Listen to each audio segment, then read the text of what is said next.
入ってる材料はじゃがいもと玉ねぎとかぼちゃとお肉。何肉？鶏肉です。はい。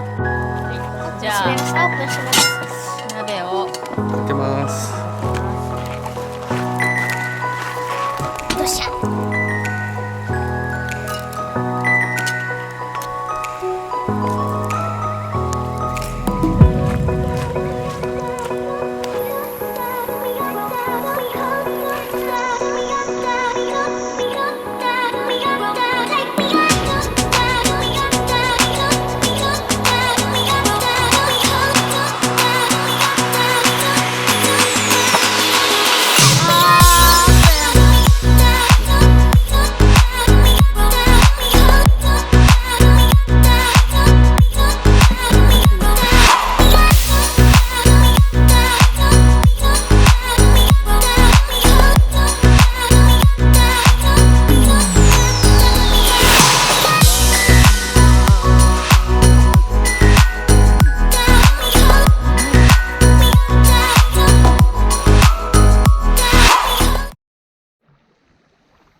Get lost inside my thoughts, and when I start to think, oh, the Tahoe closest starts to end up on the brink.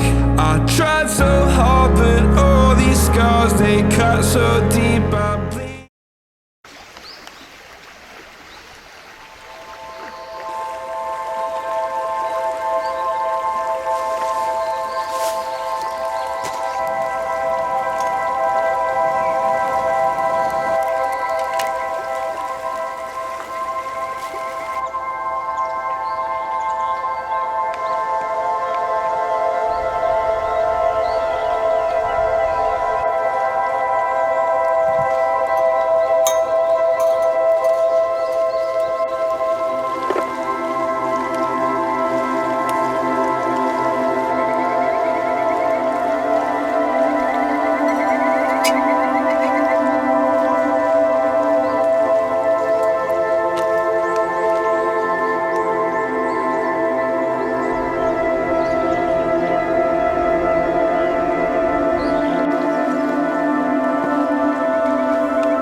いや、自然ってすごいこう台風19号のねあとちょっと流れちゃったみたいなんですけどね、すごいね気持ちいいです。もう水もねすごい綺麗だし、朝からねお休みなんでねビールいただいてます。